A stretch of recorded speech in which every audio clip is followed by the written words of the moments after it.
Hello everyone, and welcome to PEM's 1000 subscriber special. We are here again in the realm of Cyrodiil, in the game Oblivion, and I'll explain why in just a second. This is the Q&A session that I was going to do, I mentioned about a week ago, for my channel achieving 1000 subscribers. So we'll get to that in just a second, but first, I was hoping, because I play my current LP mostly in Skyrim, obviously, and my first Q&A, my 500 subscriber Q&A, was done in Cyrodiil in Oblivion.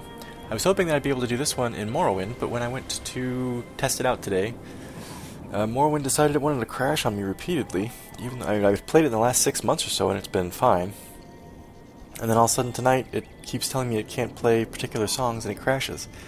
So I looked up that problem, excuse me, online, and found a fix to it, tried it, and it worked for a little bit, and then it crashed again. So I don't want to risk being in the middle of the Q&A and having it crash and then having to pick up where it left off. So I'm switching to Oblivion again, which may sound kind of crazy to say, oh yeah, I'm worried about crashes, so I'm going to play Oblivion.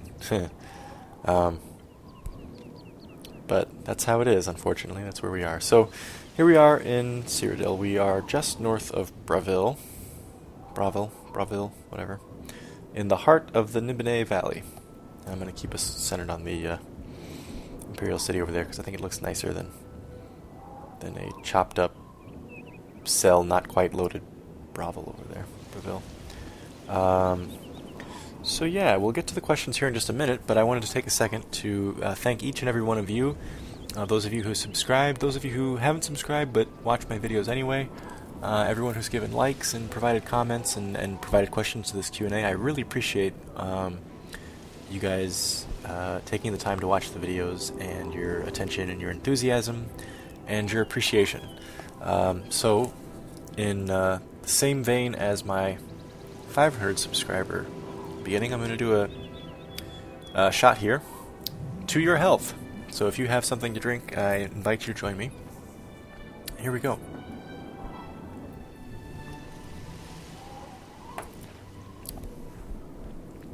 Whew. Oh. It's in my sinuses. Ugh. I'll chase that a little bit. There we go. Okay. Whoa. Whoa. Don't know why that shot was particularly harsh, but it was. Okay. So without further ado, let's get to it, shall we? So I'll start with people who didn't actually leave a question on the Q&A invitation thread, but commented all the same. Yeah, Ronoc Gaming, I believe that's how you pronounce it. It's yeah, R-O-N-O-C Gaming. So yeah, Ronoc Gaming, I'm guessing.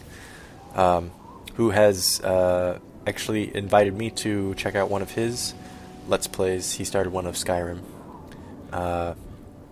With quoting me as an inspiration of all things, which was rather flattering. And I did check it out, and I liked it, but then he stopped uploading videos, and I wondered what happened. And I think he's doing other things now, but anyway, he left a comment saying, "Congratulations, bro," and that was it. So thank you. Ronak? Oh yeah, you're going to see this every now and then when I get... Oh, sorry, I shouldn't have done that. You're going to see that character every now and then when I get lazy and don't move the mouse at all. But that's okay. Hey, it's Riva. Says, "Good job, man!" Exclamation point. Thanks, Riva. Riva. There's 2 A's there. The Swordsman, whose name is Awesome, says, "Congrats, bro." Thank you. Kit1160 says, "Way to go, Pem. You really deserve it. Every time I watch a new video by you, I feel it deserves far more views." That's very kind of you. Thank you. Daniel Lemke says, "Congratulations for your first 1,000 subs." Thanks, Daniel. Nova246812 says, "It's like the Toby game highlights." I think he was referring to me mentioning that I was going to start doing a highlight reel. And I know who Toby Game is, but Toby Games rather. It's not. I'm not on his level of LPing success, and I haven't watched any of his vids. I just know of his name. So yeah, thanks, Nova, I guess. Alright, so to the questions then. I tried to put these in like a rough order based on like what they were asking about. So like ask whether they're asking about like video games or the LP in general, whether they're like lifestyle questions or hypotheticals. So tried to group them, but I don't know if it's going to end up making any sense. By the time this is all over, we'll just get to it. Ashley Coivisto gets the first question. She says, I'm assuming is she. I think, I did the same thing in the 500 subscribers. Ashley left a comment, and I think I said she, and then I was like, oh wait, it could be a he or she. And I think in the comments of that video, Ashley confirmed that she is a she, so I'm going to go with that. I can't remember exactly, but I believe so. Ashley says, hi there, congratulations on the 1,000 subscribers. You rock. Here are my questions for you. 1. Have you ever played any of the games from the Resident Evil franchise? 2. Are there any games out there that you refuse to play? 3. Have you ever watched America's Funniest Home Videos? 4. Are you allergic to bees? Take these one at a time. 1. I have never played any of the games from the Resident Evil franchise. I have watched a friend play parts of, I don't know if it was the first one or the second one, I don't even know. It was a long time ago. It was back when it was a new game series. Relatively new. I don't really dig Resident Evil. I don't know. I'm not a big zombie person. I don't watch The Walking Dead. I liked Shaun of the Dead. That was pretty funny, but I haven't seen very many. I think I've seen like one Romero movie. I mean, zombies are cool and all, but I don't know. I like them as like a philosophical thought experiment. Like, what would the world be like if that was a real thing that happened? So I can appreciate, zombie movies from that angle, but as far as just killing them over and over again, it gets kind of dull. So the games themselves don't really appeal to me. I don't really like horror games in general. So I would be obviously averse to the Resident Evil games. And from what I've seen and what I've heard, the first few games anyway were really kind of crummy. Like the dialogue was horrible, the voice acting was terrible, the plot was kind of like, what the fuck? And I've seen the first 2 movies, and the movies certainly seem to back that up about the games. I don't know if that's really the case about the games, but that's what I've heard and what I gathered from watching my friend play parts of one of the first 2.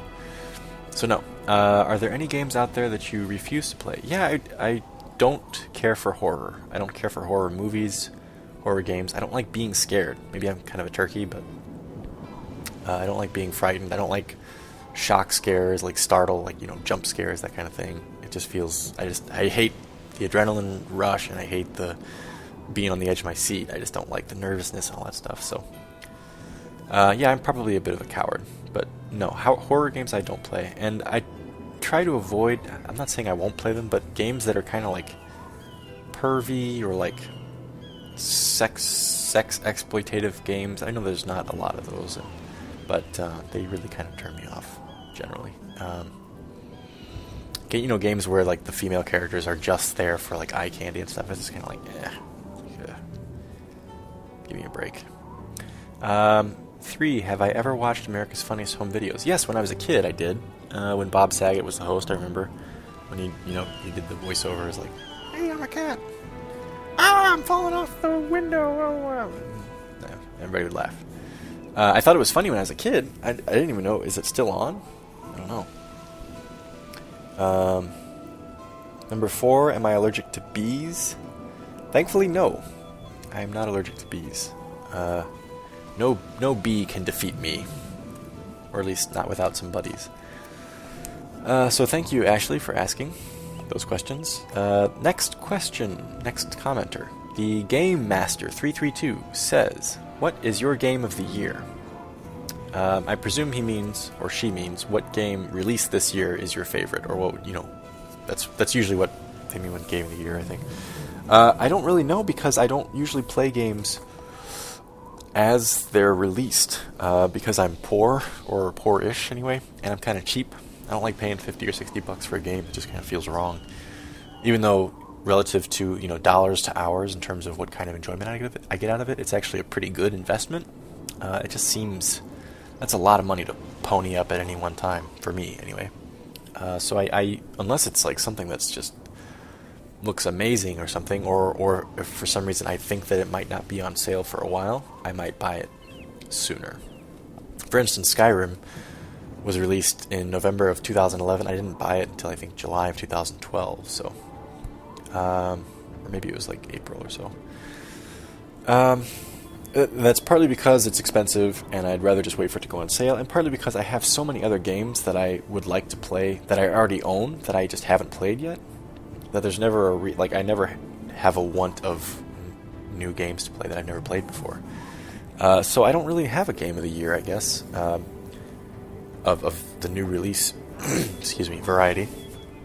If you were asking me what game of the ones that I've played I would say is my favorite game of the year, that's tough, because I'd say I've sunk about 60 to 70% of my gaming time into this Skyrim LP. So I've played Skyrim like almost at least 2/3 of the time that I've spent playing video games. So I really couldn't say. I don't know. Game that I've enjoyed the most this year. You know, I played Human Revolution, Deus Ex Human Revolution. And I really enjoyed that game. I enjoyed it so much that I actually bought it for my friend. He was less than impressed. He was hoping more for a... he doesn't go for the stealth thing very much. He's more of a, I just want to get in there and shoot guys kind of thing. I thought he'd enjoy it, but... because, you know, he loves movies where guys are twisting dudes' necks, and, you know, like Steven Seagal type movies, or Tom Clancy movies, that kind of thing. But he really didn't dig it. But I enjoyed it. So yeah, I guess I'd say maybe Deus Ex Human Revolutions. Revolution singular, I think. But I know that wasn't released in 2013, so sorry, the Game Master. I'm afraid I'm going to have to leave your questions semi-unanswered. Next up, Gil Cruz says, "Congratulations, sir. You are a talented and humble man, as far as I can tell, and I wish you many more subs and hugs and wine and all that good stuff." Thanks, Gil Cruz. "My inquiries," he says with an exclamation point, which I like. I imagine he raised a pointed finger in the air when he said that. "My inquiries. How do you view the assault on Morrowind?" Oh, so this is a question about Elder Scrolls lore. "How do you view the assault on Morrowind? Were the Argonians too harsh, or did the Dunmer deserve it because of their centuries of enslaving the Argonians? I'm a big..." this is Gil Cruz still talking. "I'm a big Dunmer fan, so I really feel bad about them being kicked out of their homes after Red Mountain, and the Argonians, and of course Umbriel. I'd also like to hear your opinions on the White Gold Concordat and the Mede Empire, if you don't mind. If you have any idea what Anaig might say, I'd like to hear that too. Sorry if I'm asking for too much." Not at all, Gil Cruz. No worries. Regarding the assault on Morrowind, obviously very ugly. This is going to be a total lore nerd moment here. Very, very ugly. And one of the things that I like about Elder Scrolls in general is that the writers aren't afraid to just tear shit up every now and then. The world of Tamriel has changed quite a bit since... well, obviously since it was created. And it's changed even quite a bit just since Arena and Daggerfall. Which has only been a span from Arena to Skyrim has only been a span of I think 250 years or less than that, and a whole bunch has changed. Now obviously that's due to real world logistics, like writers coming on the team, coming off the team, developers the same thing. Different people are taking charge of the project and making changes and stuff like that, which totally that's what it is. But I do like the fact that the world changes and there are real bad things that happen, and you have to deal with kind of ramifications of that. That's really cool. It's a neat feature of world creation, I think, that's often underlooked. But anyway, regarding the assault on Morrowind, yeah. So the Argonians basically invaded Morrowind shortly after Red Mountain went to shit, and I think took over the southern third of the province essentially, and destroyed a whole bunch of killed a bunch of Dunmer, destroyed a whole bunch of their homes, destroyed cities. So basically all of Morrowind that wasn't destroyed by Red Mountain exploding was basically conquered by the Argonians, and it was really nasty and really bloody. So that's for those of you who might not know the lore, but how do I feel about it? It's not perfect, but I'd say it kind of parallels, say, the French Revolution, maybe, where you have class of society that's the haves, and you have a class that's the have-nots. That's the Dunmer and the Argonians, respectively. And for a really, really long time, the haves shit unimpeded on the have-nots. And when the table finally turns, the have-nots, instead of magnanimously accepting a full citizenship type role in the society that they've previously been shit upon, they decide, hey, all's fair here. We're what's good for the goose is good for the gander, and they completely shit on the class that was treating them like shit all that time. So it's not a perfect analogy, I know, and it seems kind of nerdy to compare a fantasy world like Tamriel to real world situation like the French Revolution, but I see the parallels there. So in the case of the French Revolution, obviously the peasants, the underclass, did not deserve to be treated the way that they did by the aristocrats. But at the same time, the republic that was created after the overthrow of the monarchy ended up being a horrible, at least initially, under the Reign of Terror and everything, horrible result for France, because not only was the well, I don't want to give you guys a history lesson. I'm sure most of you guys probably know this. But not only was it bad for the aristocrats in France, but it was bad for even regular citizens who, if they were even so much as suspected of being opposed to the Republic, or even if they just didn't applaud the Republic as loud or as long as they should, they ran the risk of, facing the guillotine. So it kind of seems similar, I think, where Morrowind, like, the Dunmer got more than they deserved, probably. I mean, they deserved a lot. They were really shitty to the Argonians for a really long time. But they got their comeuppance and more, I think, with the Argonian invasion. So it seems kind of unfair to the Dunmer, but at the same time, if you were the Argonians, what would you do? Like, I don't know, that's how I feel about it. If I was an Argonian, my family had been enslaved or killed, and then I had been enslaved, I would be angry and want some blood too, so can't really blame him too much, I guess. It's just one of the realities of people. White Gold Concordat, I mean, crummy deal, but what else was the Empire supposed to do, right? It was literally grasping at straws to try to keep what was left of the Empire together. I think they mentioned in the lore that what ended up being the White Gold Concordat was basically the demands that the Aldmeri Dominion placed upon the Empire before invading. So, the war couldn't really be considered a success for the Empire, because all that happened was they lost men and resources and all kinds of provinces, essentially, in the war, and then ended up right where they would have been if they had just acceded to the Aldmeri Dominion's demands. So crummy, but what else were they supposed to do, right? Like, if they would have acceded to the Aldmeri Dominion's demands before the war started, they would have been denounced. The Emperor would have been denounced as a coward and a weakling, and destroying the nation, the Empire rather. Likewise, if he had continued to fight on after the point where the White Gold Concordat was signed, it would have been the death of the Empire, I think. I mean, the Aldmeri Dominion was holding nothing back. Maybe the Empire could have rallied, maybe the Aldmeri Dominion would have needed to consolidate a little bit, and there would have been a pause before they could send another wave. I don't know, but it sure seemed like, raw deal, but I think it was necessary from the Empire's point of view. The only part about it I think was really crappy on the Empire side was selling out Hammerfell. But I don't really know what they were supposed to do there either. I mean, I guess, Hammerfell was a pretty integral part of the Empire, and it was a very loyal province from forever. And, of course, the Red Guards are incredible warriors and very useful in a fight, but the Empire definitely burned that bridge. I don't think... we'll see what happens in the next Elder Scrolls game, if there is one, but I'd be interested to see what Hammerfell's relationship is with the Empire in the next game. Regarding the Mead Dynasty, I like it generally. Having read the Umbriel books, Lord of Souls, and Flying City, I think. Oh god, I hope I'm getting those titles right. The Flying City? I can't remember. It's not the Flying City. It's something else. But I can't think of it at the moment. Yeah, so that's the first appearance that the Meads make in Elder Scrolls lore, and Atrebus Mead, I think, is a pretty admirable character. His father, Titus the First, is also pretty admirable. I think he acquits himself well in that story.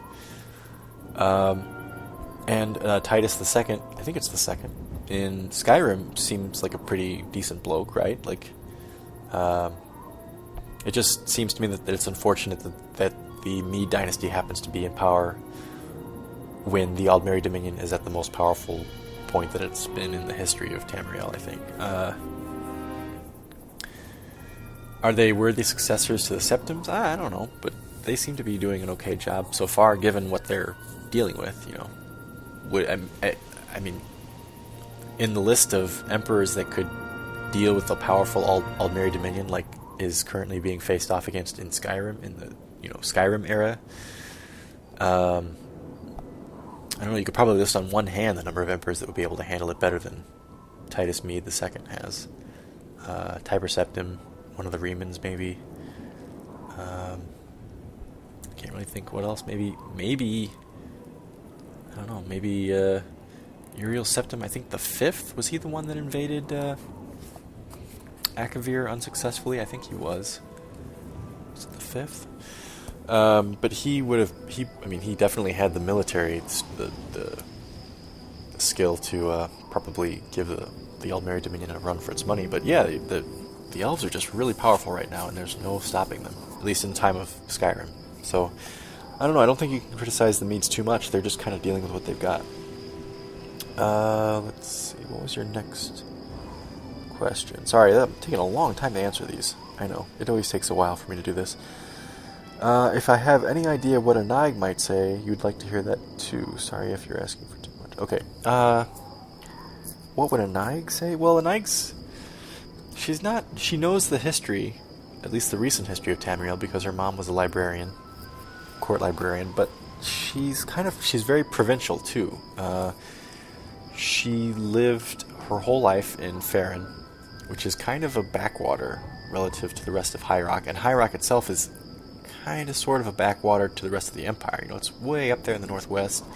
I mean, I know it's not. You know, Daggerfall is a big city, Wayrest is a big city, but Farron is so far up there and just kind of remote and kind of on its own. Like, Johanna is the only city nearby that, there's a king, there's a court, there's a castle, but still a pretty simple provincial domain. So her interests didn't extend much beyond her own borders. She looked to her king, basically, for political insights, and the king was loyal to the emperor, so a Naig feels loyal to the emperor by default. She loved her king very much, and she assumes that he knew the right, why he had good reasons for being loyal to the emperor. So she is satisfied with sticking her loyalty there too, I think.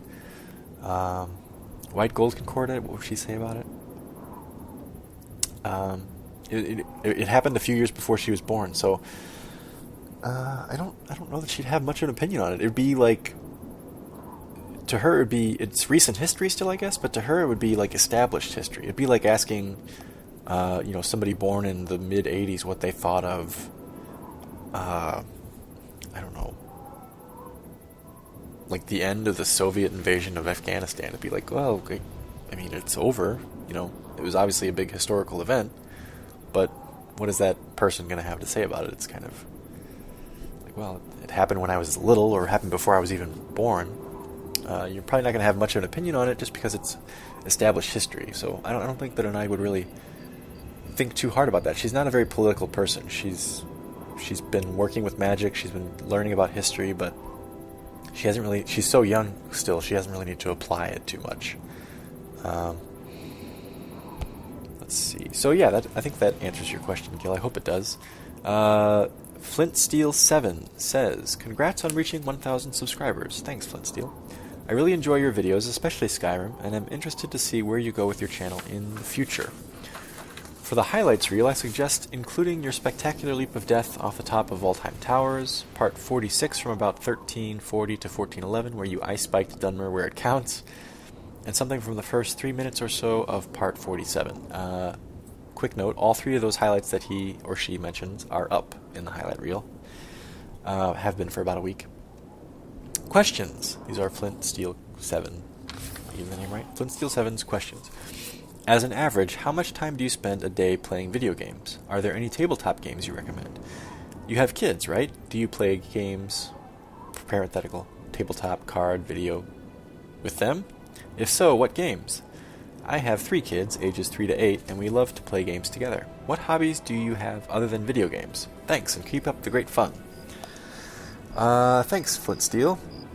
How much time do I spend playing video games? I would say I'd probably average about an hour each day. Yeah, probably about an hour each day. And that's since I do have kids. I have 2 kids, ages 7 and 3, both boys. And I'd say that it's been about an hour a day since I've had kids. And then it's kind of fluctuated. Like when our 7-year-old was born, I played almost none at all. And then once again, when the 3-year-old was born, again, almost none at all. And then, back to like a regular 1 hour a day average. And it's probably, I would say probably 3 nights a week, and I play maybe 2 hours per night, 3 to 4 nights a week. And so yeah, it ends up averaging out about an hour per day. Any tabletop games I recommend? I haven't played a lot of tabletop games. I played D&D a few times when I was in college. Had a lot of fun with it, really enjoyed it, but I was never around other friends often enough who played it to do it with any kind of regularity, or as much as I wanted to. I will say, Variax, the LPer Variax, has a separate channel called The World of Iosia, Iosia, if I'm not mistaken. And it is fantastic. If you guys are into tabletop games or fantasy worlds in general, you should check it out. He's basically, I won't, you should check it out, period. But I'll give you a quick rundown of what it is. That's probably unfair to all the work that he's put into it. But he's basically created a fantasy world a la Tolkien or C.S. Lewis or George R.R. Martin or anybody else like that. With nations and peoples and races and magic and all kinds of things. And he's worked out maybe not all, but a great many of the details of how that world interacts with itself. And he's created from it a role-playing game that he has actually streamed a few sessions of with various other LPers, I think, and friends of his. So you can check it out on his channel. It's fantastic, and he has a separate website for all of his manuals and rules and stuff like that for the actual RPG, which he calls Iosia RPG or IRPG. I always think in my head it's always pronounced Erpig. I know that I always think Erpig. Anyway, it's fantastic. His game is awesome. I have not played myself. He put everything up on the web so that people who wanted to can download it and play it themselves with their friends.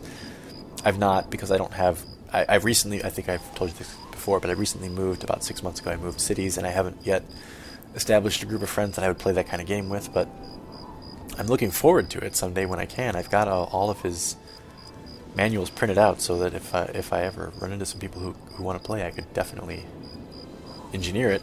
But yeah, his streams of playing sessions are a lot of fun to listen to.